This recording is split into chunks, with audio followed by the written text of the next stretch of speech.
The rain that night felt endless. Claire had driven this stretch of road dozens of times before, but never under such conditions. The storm had rolled in just after sunset, swallowing the world in a thick curtain of water.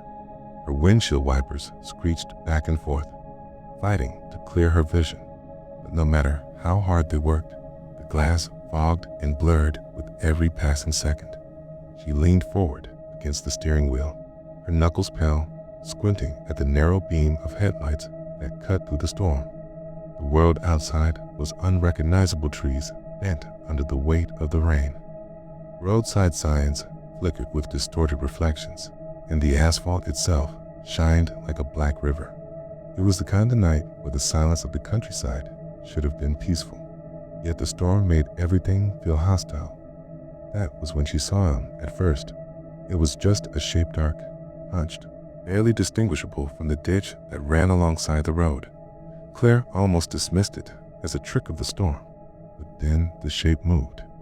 A pale arm dragged against the muddy ground, fingers clawing at the weeds as though pulling himself forward. Her heart jumped in her chest. She slowed down, rolling her tires over the waterlogged road until her headlights caught him in full. A man, soaked to the bone, lying half in the ditch, his clothes clinging like a second skin. He wasn't waving, wasn't calling for help. He just lay there, his body twisted at an odd angle, as if he had fallen and given up, trying to get back up. Claire's mind raced. She thought about every horror story she had ever heard of, people lured into stopping on empty highways, trapped set for good Samaritans. But then guilt crept in. What if he was hurt?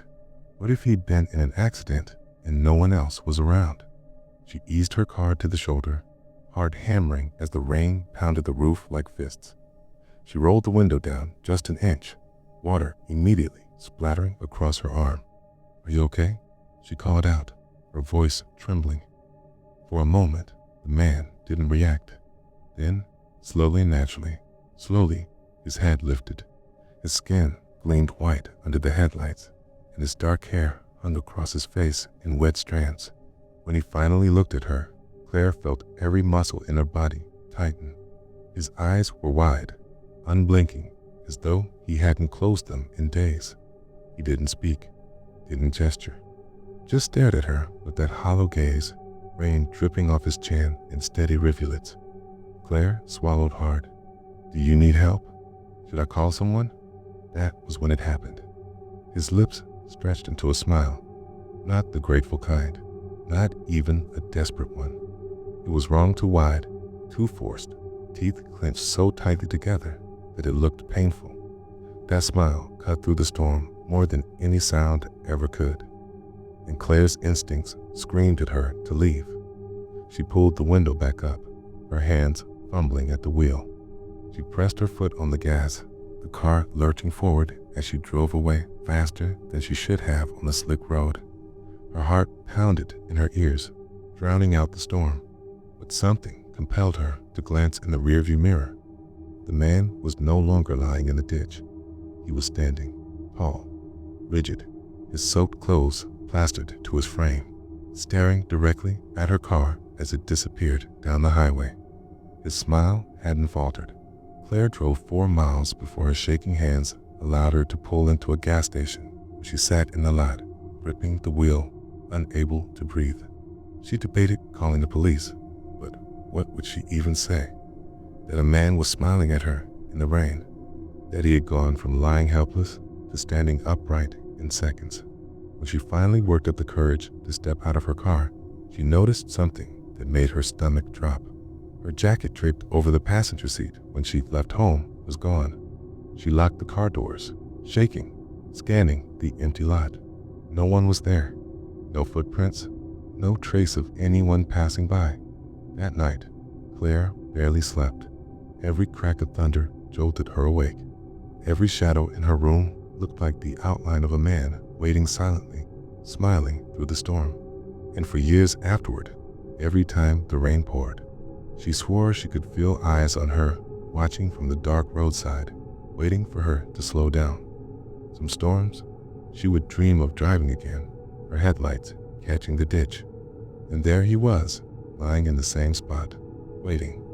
Only this time, when she looked in the rearview mirror, he wasn't standing still. He was running.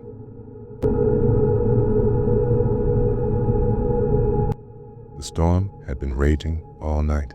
From the library windows, Tyler had watched it roll in dark clouds pressing low against the horizon, the wind rattling the old glass panes, and finally the downpour hammering down with relentless force.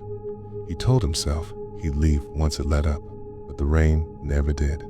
By the time the security guard gave him a warning that the building was closing, it was already past midnight. Tyler sighed, packing up his books. His brain was foggy from hours of studying, and the idea of stepping outside into that storm made him feel sick. But he didn't have a choice. His dorm was across campus, and there was no one left to offer a ride. The moment he opened the library doors, the storm swallowed him whole. The rain wasn't gentle, it was sharp, cold, almost punishing. His hood did little to protect him as water streamed down his face and blurred his glasses. The path ahead was slick, and each puddle reflected the trembling glow of the street lamps. The usual sounds of campus, the hum of late-night chatter, the buzz of distant traffic were gone. Only the rain and thunder filled the night. He adjusted his backpack straps and started walking quickly, 8-step, splashing as he tried to focus on the faint outlines of familiar landmarks. He kept his head down, telling himself it was just a short walk, just a few minutes. Then he'd be back in the safety of his dorm. But after a block, he noticed it. The sound of footsteps. At first, he dismissed it as his own. The rain distorted everything, and water filled his ears with constant noise. But then, through the rhythm of his steps, another rhythm threaded its way in slower, deliberate. Just behind him, he froze. The footsteps stopped too. His chest tightened as he turned, wiping water from his glasses. There, barely visible through the sheets of rain, was a figure. A man, tall and thin, standing in the glow of a flickering street lamp. His clothes were completely drenched, plastered against his frame, and his arms hung unnaturally still at his sides. Tyler swallowed hard and turned back around, forcing himself to walk faster. His sneakers slapped against the pavement, splashing water onto his legs. His pulse quickened. He told himself not to panic. Maybe it was just another student heading home. Maybe the guy lived in the same dorm. But the footsteps continued, always a few paces behind. No closer, no further, just steady. Tyler's throat tightened. He could feel the weight of eyes on him, though he didn't dare look back again. Instead, he turned suddenly at the next path, hoping to throw the stranger off. His shoes slipped on the wet stone, nearly sending him sprawling, but he caught himself and kept going.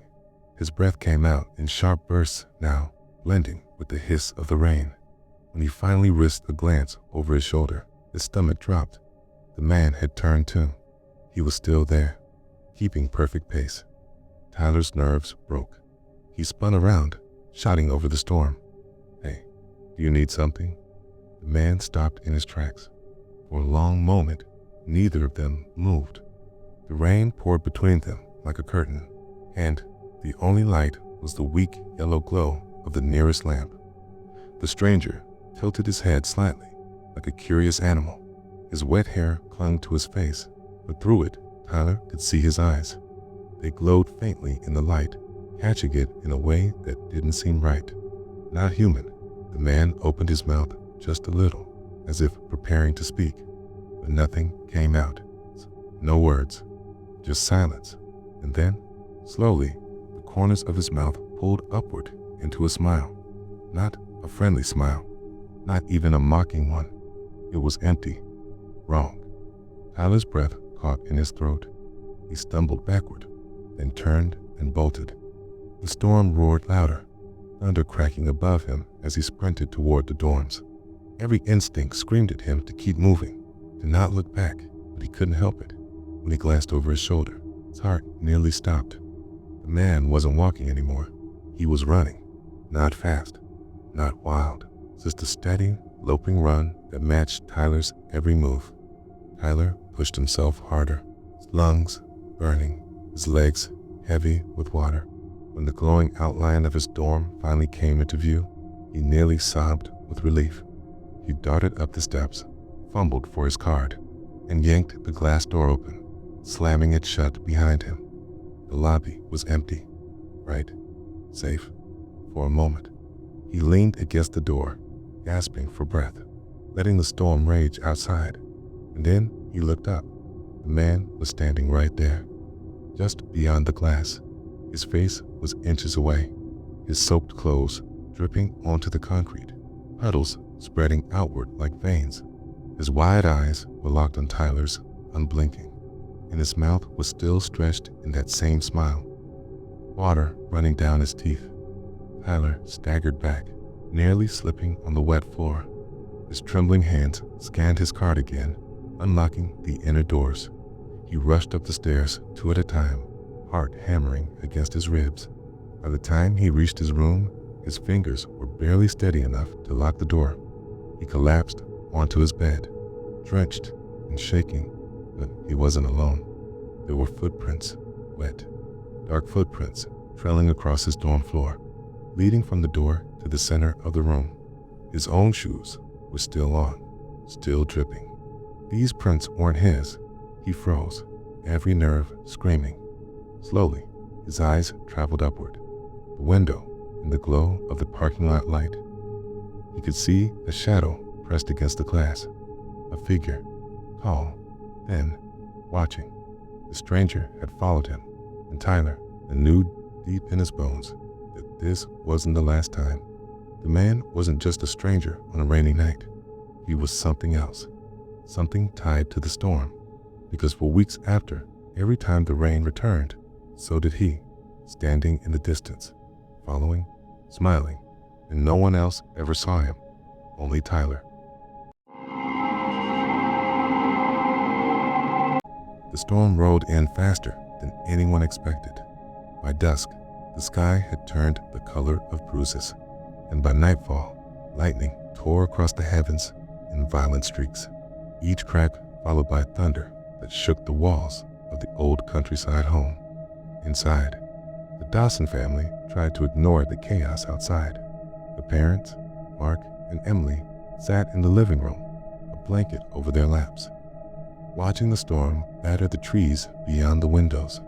Their daughter, Lily, just 8 years old, had been tucked into bed hours earlier. Normally, storms lulled her to sleep, but this one was different. It was sometime past midnight when she appeared at their door, clutching her stuffed rabbit, her little face pale. "There's someone at my window," she whispered.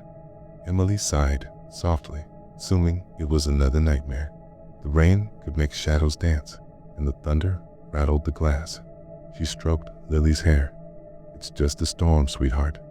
Nothing's there." But Lily shook her head, her eyes wide with fear. "No." They knocked. They said my name. They want to come inside. Mark and Emily exchanged uneasy glances.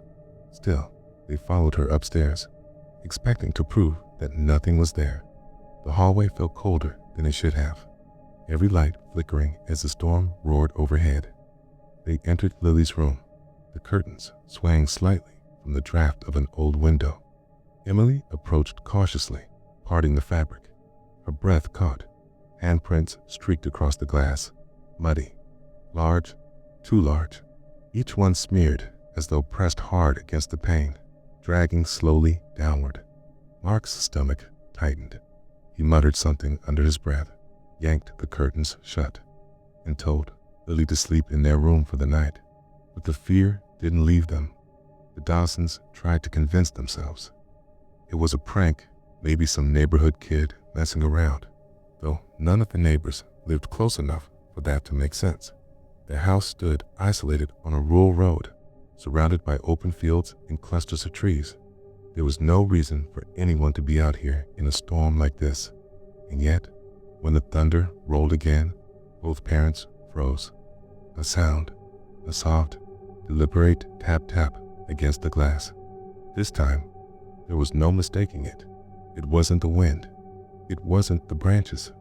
It was a knock. Lily whimpered and buried her face into her mother's side. Mark grabbed a flashlight and marched back into her room, throwing the curtains open in one swift motion. No one, just the reflection of the storm, but the handprints were still there, and they hadn't been before. New ones, higher, spread wider across the glass, as though something had climbed upward. Mark's flashlight beam trembled in his hand. He told himself it was impossible. Lily's room was on the 3rd floor. Nothing should have been able to reach her window. Nothing human. He locked the window tight, drew the curtains closed again, returned to his wife and daughter. They tried to settle back down, but the sound returned, knocking louder now, more insistent. Tap, dash, tap, dash, tap, tap, dash, tap, dash, tap, dot. Always in sets of 3. Always from Lily's window.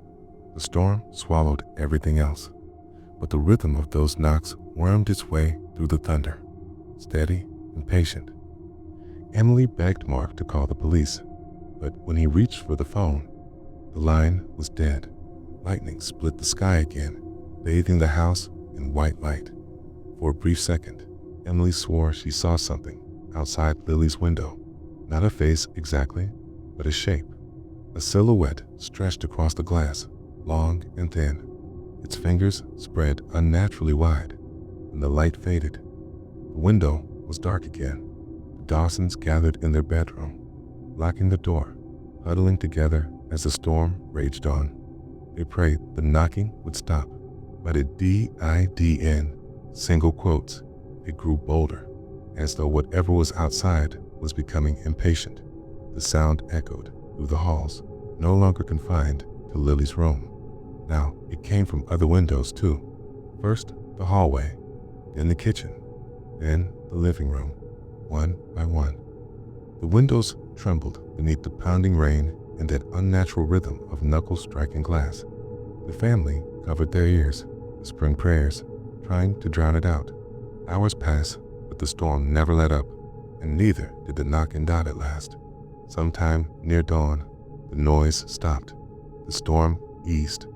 The house fell into silence when sunlight broke through the clouds. Mark gathered his courage and checked the windows. Every pane was covered in prints, some small, some impossibly large, as though different hands had pressed against the glass during the night. They were smeared across every window, reaching higher than any person could stand, stretching across the glass in chaotic, desperate streaks. Lily never returned to her room after that night. The Dawsons moved within a month, and yet, locals say that when storms roll through the countryside, you can still see the house standing dark and empty against the fields. If you look closely enough at the upper windows during lightning, you'll catch the outline of long fingers drumming patiently against the glass, waiting.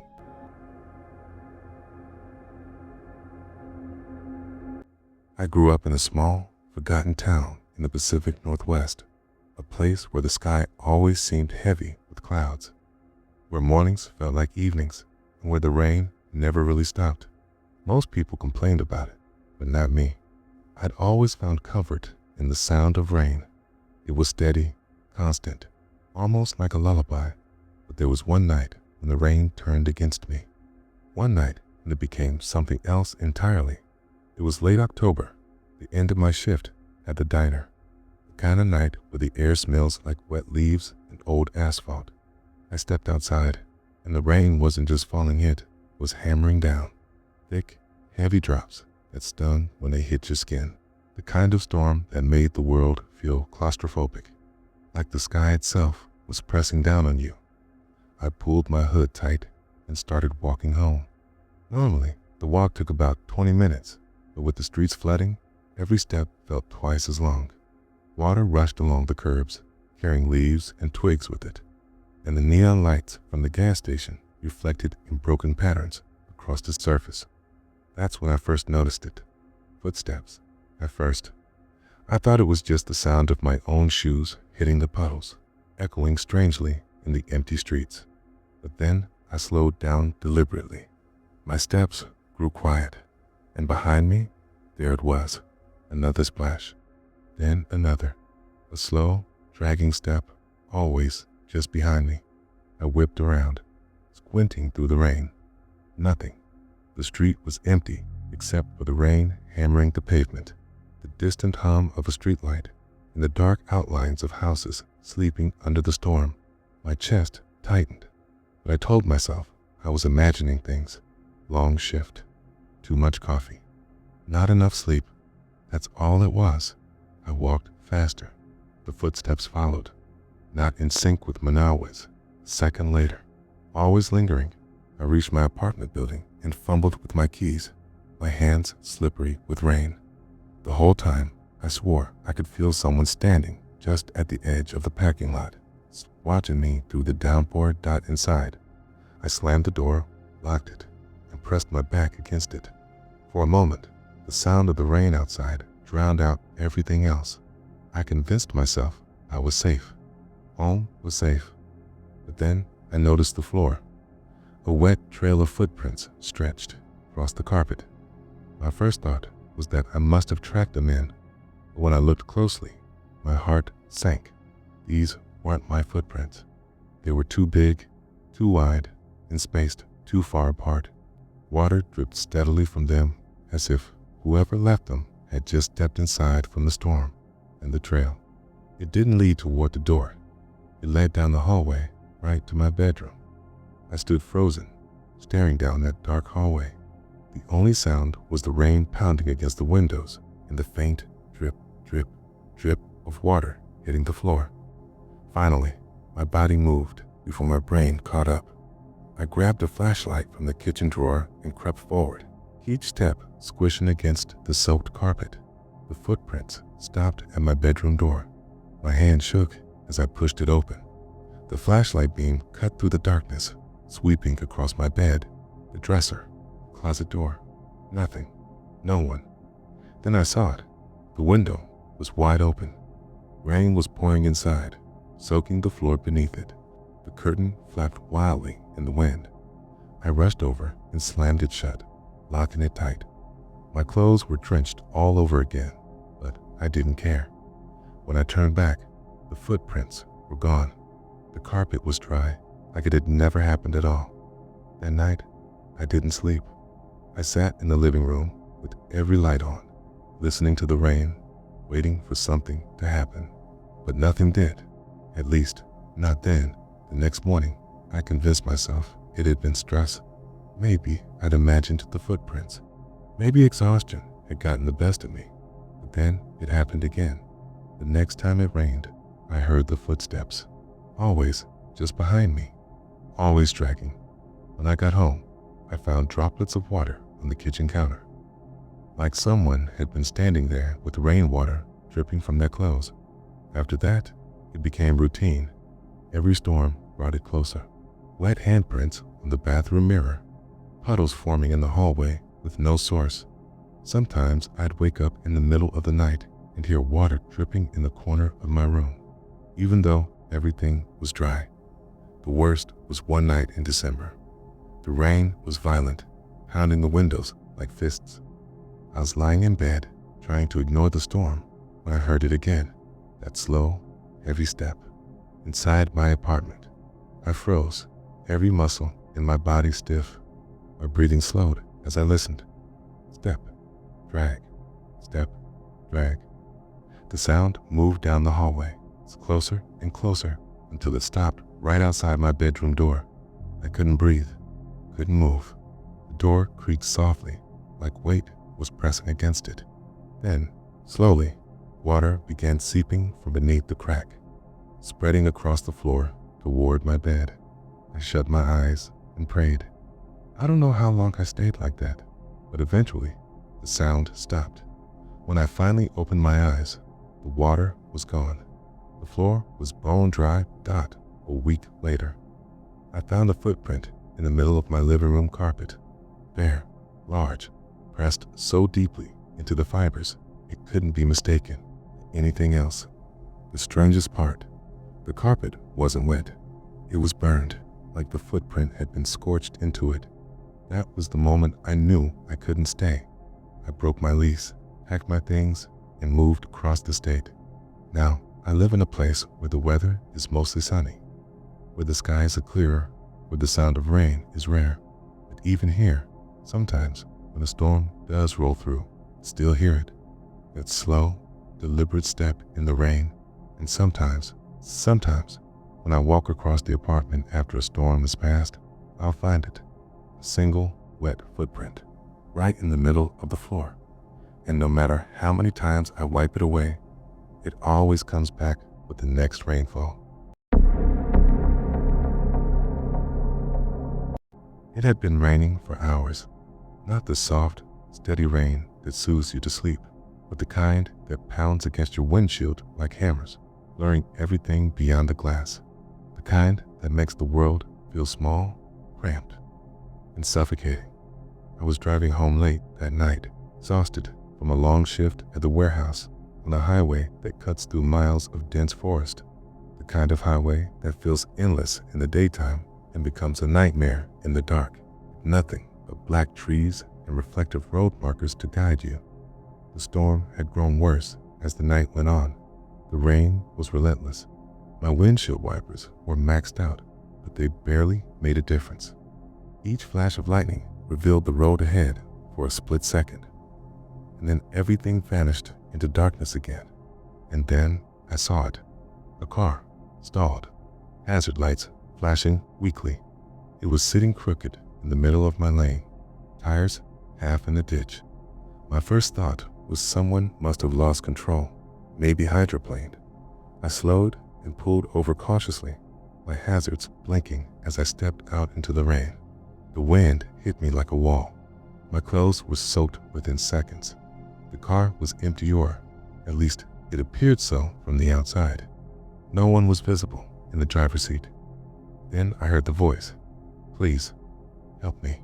It was faint, barely audible over the storm, but it was human. Trembling, I leaned closer to the driver's side window. Still empty. No one there. Then I noticed movement in my peripheral vision. A figure soaked to the bone standing a few yards away by the tree line. They were waving, trying to get my attention. I stepped back, heart hammering. Something felt wrong.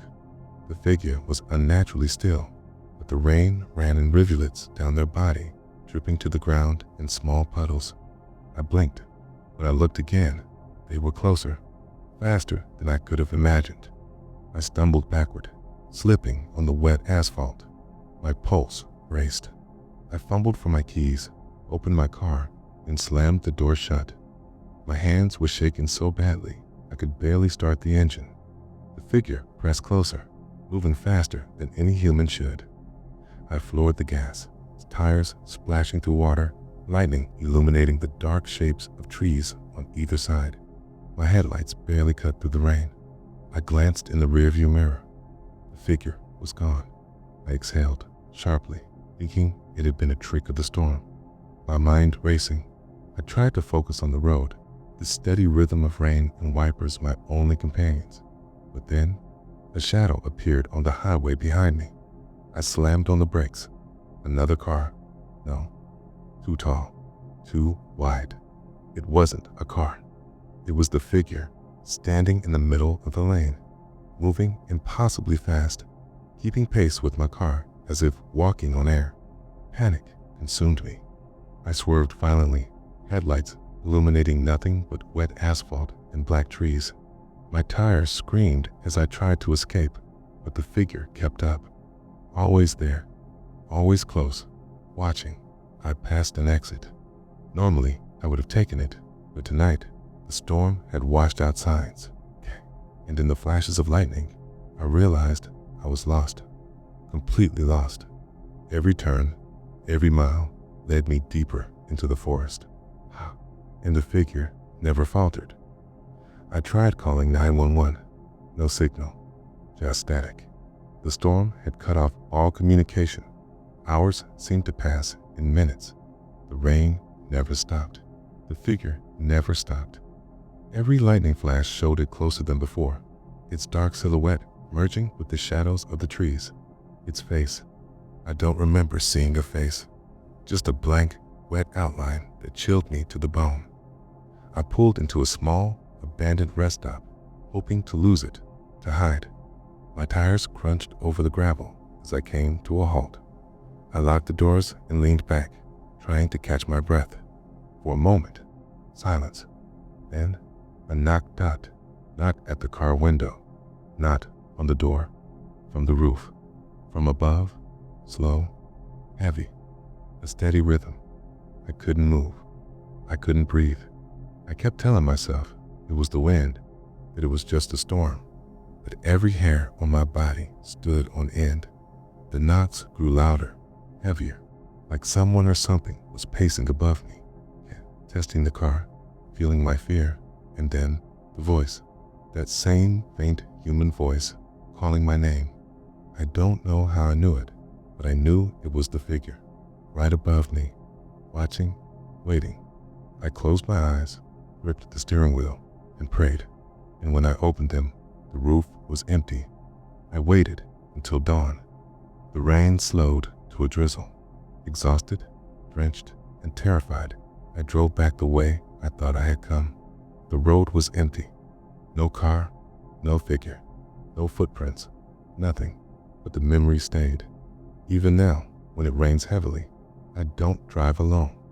I don't even go out if I can avoid it, because I remember those hours on that highway, the way the storm became alive, the way something followed me, relentless, patient, waiting for the moment I thought I was safe. And sometimes, when lightning splits the sky and I catch a glimpse of a shadow out of the corner of my eye, I remembered that night, that figure, and I wonder, is it still out there, waiting for the next storm?